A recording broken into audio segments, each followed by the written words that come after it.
Hey everybody, this is Zachary Jeans. Let's keep walking through the Bible. So today is day 266, episode 266, and we're in Hebrews. We are going to look at the beginning of chapter 3 today, and then tomorrow we'll be looking at the rest of it, which is funny, no pun intended, but it's about the rest for the people of God. So the rest of it, the rest for the people of God. But today we're going to look at how Jesus is greater than Moses.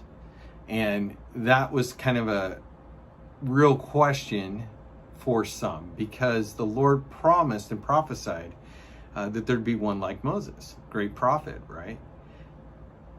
Jesus came and fulfilled that role, but he's greater than just a human being because he's God in the flesh. But we'll get to that. Hey, thank you so much. I appreciate it. I see your views. I don't know who's viewing, except that people tell me. And but I do see your views, and I appreciate you spending time walking through the scripture with me.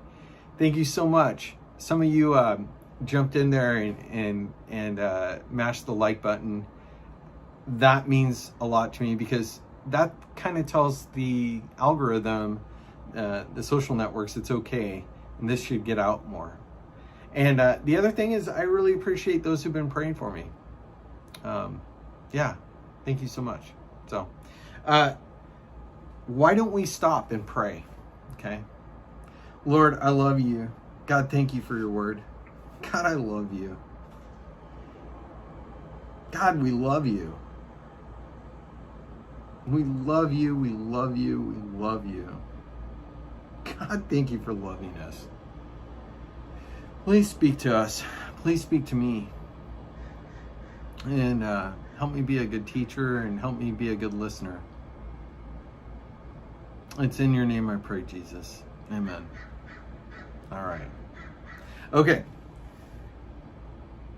Chapter 3 of Hebrews. And I've said this before, esv.org. Great. That's the version of Bible I'm reading. You can read whatever version you want, but that's the version I'm reading. And I think you get access to a free study Bible there too. So you can see what some folks have already kind of given you some historical context, or maybe a little more insight into a particular word, or their take on the passage. So, but why don't we start? We're looking at the first 6 verses. Verse 1, chapter 3. Therefore, holy brothers, you who share in a heavenly calling, consider Jesus, the apostle and high priest of our confession, who was faithful to him who appointed him, just as Moses also was faithful in all God's house. For Jesus has been counted worthy of more glory than Moses, as much more glory as the builder of a house has more honor than the house itself. For every house is built by someone, but the builder of all things is God. Now Moses was faithful in all God's house as a servant, to testify to the things that were to be spoken later. But Christ is himself over God's house as a son. And we are in his house, if indeed we hold fast our confidence and our boasting in our hope. All right. A couple different concepts here. We have Jesus and we have Moses. We have a house and we have a builder of a house. We have a servant and we have a son. In all of these examples, in all the ways in which the writer is sharing here, he's making simple point.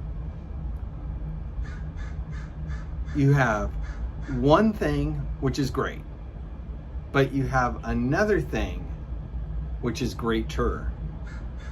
You have one person, super important, and you have another person which is far more important. Okay? So it's not, as we often do, take two things and we say, how are these things different? Which one is better? Well, if this one is better, then this other one is bad. And since this one is bad, let me spend my time not focusing on why this one's better, but let me explain with all my time why this other thing is bad. That is how we discuss things in our society today. That is not how God is discussing this passage. But let's look at it through a current context. Let's see how we might say this. So, therefore, holy brothers and sisters, you who share in a heavenly calling, consider Jesus, the apostle and high priest of our confession, who was faithful to him who appointed him, just as Moses also was faithful in all God's house. For Jesus has been counted worthy of more glory than Moses. As much more glory as the builder of a house has more honor than the house itself. Okay, so how people would talk about this on a reaction or, I don't know, current events, political talk show on like YouTube or something. Okay, so there we go. Well, look, I know Moses is fine and everything, but Jesus, he's so much better. And I think Jesus is amazing. Jesus built the house. And when you think about it, Moses didn't build the house. Who's this guy? What's he even doing? You know, come to think about it, what did he do? He wasn't a great speaker, blah, blah, blah, blah, blah. I don't think that this guy's worth anything. Yeah, that guy kind of sucks. That's how we would talk about it if it was in sort of a, you know, reactionary political commentary sort of type YouTube show. Or even if you want to like say, maybe you watch a YouTube video caster about like, I don't know, sci-fi, or maybe you watch it about somebody who tests out makeup and they're like sponsored by, you know, a certain brand or a certain store like Ulta, and they don't like another store, makeup store or something. And so it's not that the other makeup store is bad, but then the whole conversation is like, how great is this thing and how bad is that thing? But that's not how the writer of Hebrews talks about this, okay? So let's listen again. So we gotta guard ourselves from seeing when we see two things that are good and are different, and one is better maybe, to not think that because one is better, the other's bad, okay? So here we go. Therefore, of course, what's the therefore? Well, it's in light of the fact that Jesus made propitiation for our sins, liberated us from a lifelong slavery and fear of death, which is owned by the devil, that authority and power. Therefore, holy brothers, set apart brothers and sisters, you who share in a heavenly calling, consider Jesus, the apostle and high priest of our confession,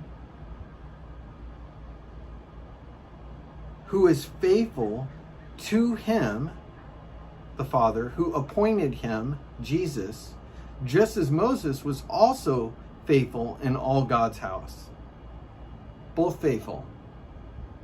Both faithful. For Jesus has been counted worthy of more glory than Moses. Jesus better.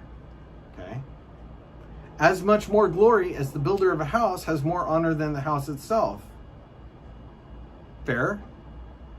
Builder of the house, architect, designer, builder, craftsman, Jesus, better than the thing that is made by the builder or designed by the architect or finished off by the craftsman, right? The one who has all the ability to make it is better than the thing that's made. That's the point. But that doesn't mean that the thing that was made was bad, right? Okay, so Moses, and this is important because all of this is, let me finish. Let's keep going. I'll tie it back. For Jesus has been counted worthy of more glory than Moses, as much more glory as the builder of a house has more honor than the house itself. For every house is built by someone, but the builder of all things is God. Side note, the fact that we live in a place and a reality implies that there's a maker of the reality. That is a substructural reality in the Bible. There's stuff that is, therefore something made that is. That's God. So to believe that there is nothing on the other side of something denies, especially when you see the expressive nature of the reality we live in, that is the organization, the variation, the connectedness of that created or that reality, implies that it is created, not just appearing or existing. And it implies that something had thought and power and created it. And then on the other side of the argument would be that it happened. But when you think about something that is nothing creating something, it kind of falls apart. It's a really hard thing for people though, because Lord knows I was on the other side of this fence before I believed in God and Jesus. So I get it. You're looking at a created reality and you go, I don't see creation. What I see is a pretty interesting place, and it seems interesting because I'm a part of it. But where it came from and where it's going, I don't know. So a person on the other side of it could feel that way or think that way. And that's their justification. I would just say, the more you actually look at stuff and see how it is formed, it becomes clear that there is, like the Bible just said, there is a house, everything that is, this reality, and there's a builder of the house. And in our lives, when we build houses, there's somebody who thought it out, there's somebody who came and swung the hammer, and there's somebody who finished it up, and there's somebody who goes to live in it, right? So even the patterns in reality tell us there is a cause and an effect. There's a source and a reality to that source. So, okay. Therefore, he had to be made like, or rather, for every house is built by someone, but the builder of all things is God. Now, Moses was faithful in all God's house as a servant, to testify to the things that were to be spoken later. But Christ is over God's house as a son, and we are his house, if indeed we hold fast our confidence and our boasting in our hope. So then he describes Moses as a faithful servant, right? And Christ as a faithful son.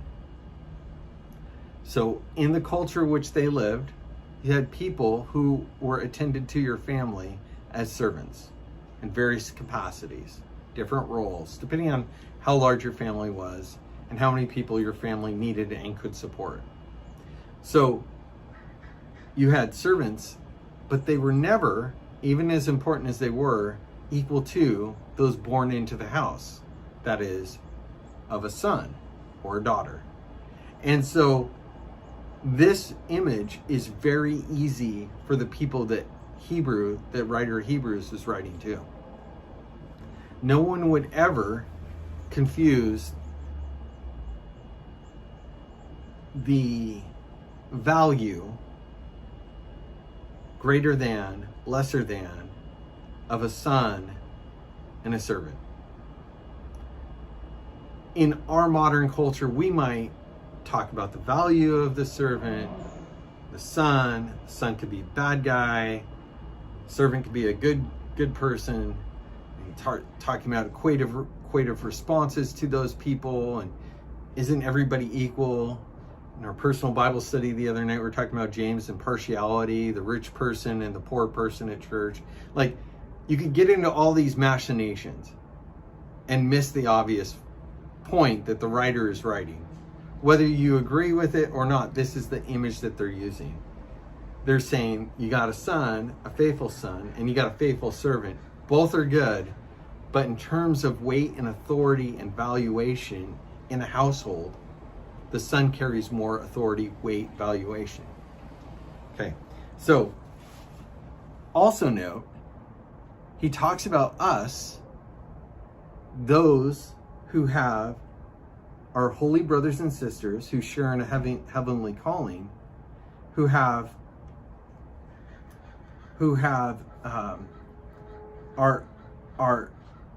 a part of, let me get this right, Christ is faithful over God's house, the Son, and we are his house.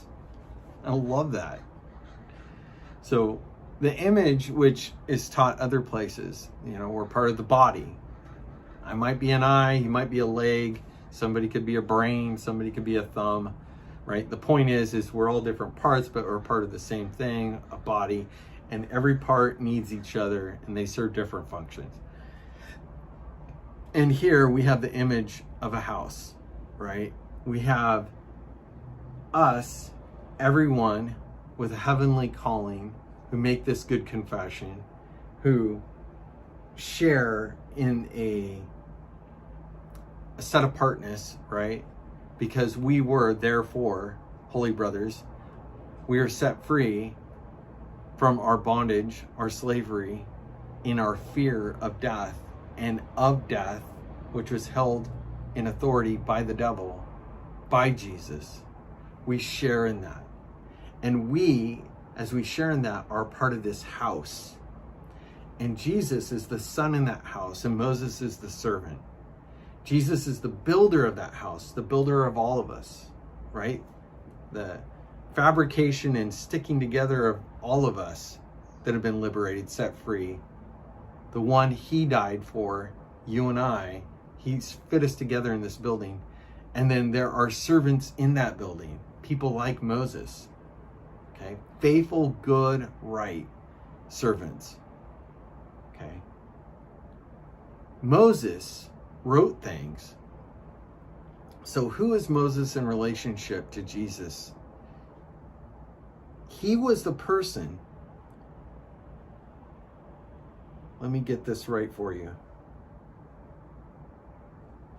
Moses was faithful in all God's house as a servant, to testify to the things that were to be spoken later.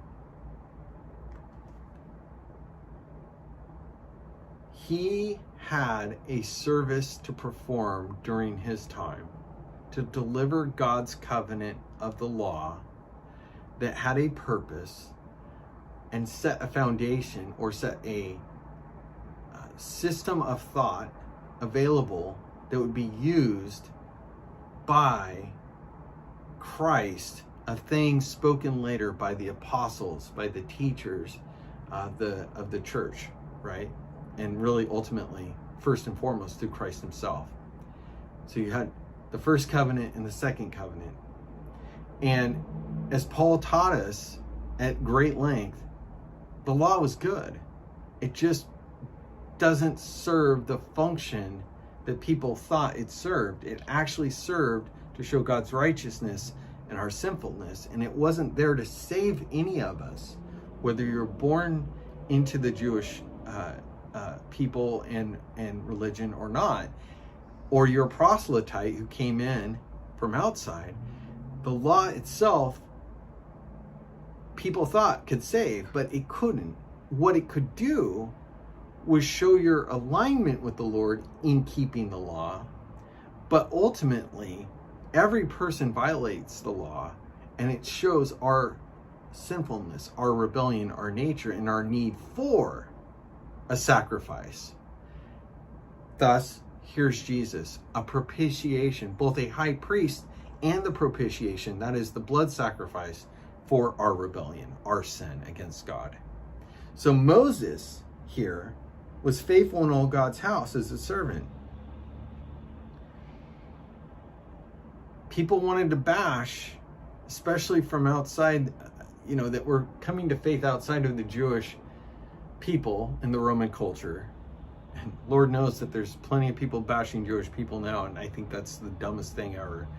But so they want to pile on Moses and the law and all this stuff and go, it's irrelevant, it has no point, purpose, it was bad, this and that, he's not worth anything and valueless, but we've got the gospel and Jesus, and so this is all good and valuable, and God's like, through the writer of Hebrews, no. Moses was a faithful servant in his house. Okay? Totally valuable. Totally faithful. He was a servant, though. He wasn't the builder of the house. He was not the son to a servant. He wasn't, he was a table setter, as it were, for things to be spoken later. But he wasn't the answer. So when people were struggling with this within the Jewish church at the time, and we've read about that in Acts, or thinking about Paul's conversations around how Peter and Barnabas and some of the other people were acting around people of influence within the Jewish people in Jerusalem who had come to faith, and they were talking about, you got to get circumcised and keep this tradition and that tradition and in the law. There were real questions about, what's the point and purpose of Moses? And what the author of Hebrews is telling us, there's plenty of promise. He's a foundation here. Things that were going to be spoken of later. He was a faithful servant in the house and completely worthwhile. So don't trash him.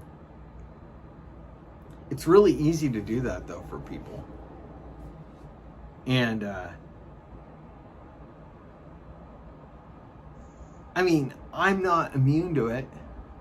I think I end up doing a lot more, though, with things and maybe political ideas, or thinking around businesses, ones I like and ones I don't like, or around movie franchises, pop culture. I like this story, or I like that director, I don't like this one. But the funny thing is, when you think about the effort that it takes to make something, let's talk about that and then come back to this and we'll finish. Think about how much effort it takes to create something. Maybe you are a carpenter. Maybe you are a builder. Maybe you're an artist. Maybe you are somebody who writes stories. Whatever. When you create something, you know that you aren't the best.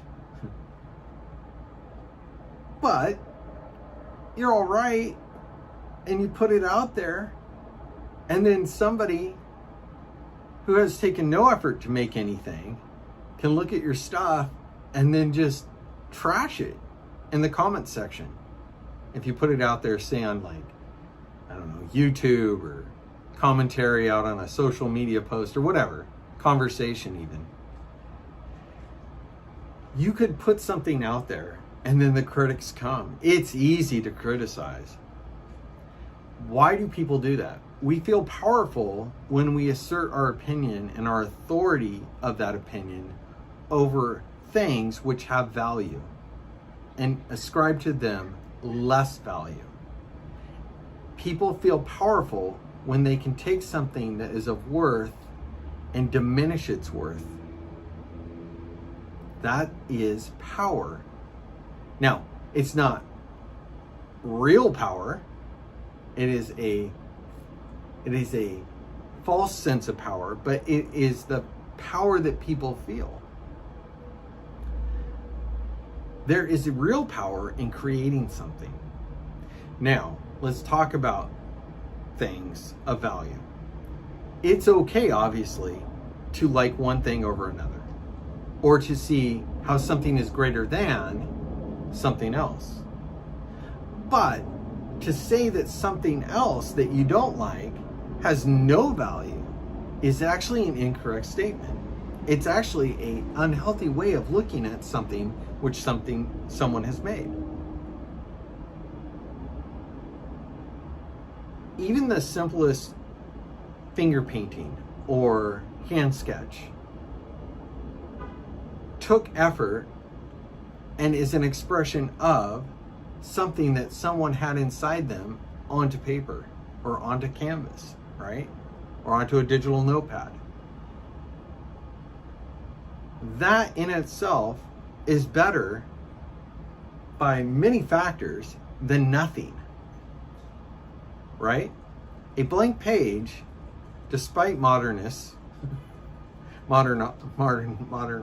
artists, is no better than a simple child's handprint with paint all over a canvas. That is better, okay? So now, can a great artist who excels in realism or in various forms of anime, or pick your art style that is refined in their ability, and when they put it on that canvas or that digital canvas or scroll it out on a piece of paper, and you look at it, and generally people look at it and they're like, that person and that work is far greater than all these other forms. Yeah, that's totally true. But all those other examples within that scope of art have value, and they are not morally good, but good in a sense that they were made. They have value. So now let's bring it back and we'll close.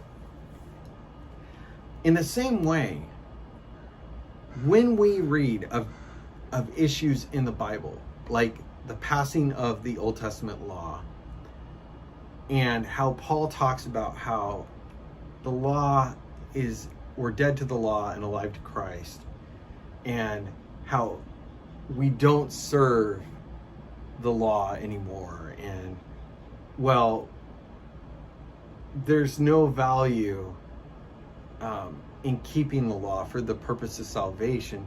And then people go, well, really, let's just wrap this whole thing together here and get rid of it. Let's not even read it. Let's not even think about it. And you're like, people actually think that way? Yeah. Depending on your tradition that you grew up in church, there are varying degrees of dispensationalism, which would suggest that only the writings of Paul, really, and Luke, right? The writings that were associated directly to Paul, one-offs or himself, are those which any one of us outside of the Jewish race should read. And even the Gospels are suspect because, for the most part, they are the story of a Jewish man who is God fulfilling an Old Testament First Covenant reality. Then Paul comes along and he's got the gospel for the church. So let's only read that stuff. And then people who stay in that vein or in that scope of teaching then begin to view anything related to the Jewish people, or they begin to view the writings that are outside of that as being not just less than, but troubling and not helpful, and actually an enemy of the gospel. And if you're an enemy to the gospel, then it's bad. Do you see the flow of logic there? You may not even be aware of it, and you may be participating in that in your mind. You got to be liberated from that. Everything in the Word is good for teaching, for commending others. It's good for admonition. Remember, Timothy? It's all valuable. It's all God-breathed, man. It's all good. But you have to understand its value and its context. So, a lot there. And I don't know what you struggle with. If you struggle with any of that, maybe you're like, Zach, I don't struggle with any of that. You're going to meet people who do. And so instead of making an enemy of them because they don't agree with you, maybe you could help them think through these things the way I was talking and just kind of get them to think through the logic of it, right? So, and this is a great passage to do that with. All right, anyway, hey, if you love what I'm doing and you want to support me financially, go ahead and hit that link. You can. Appreciate everything I do here is free. So it's just, if you want to support what I'm doing in ministry, appreciate that. Or throw my name into a prayer group. Pray for me. Pray for this ministry. Appreciate you. So until next time, all right, keep walking. Second part, better part of chapter 3. God bless you. Bye-bye.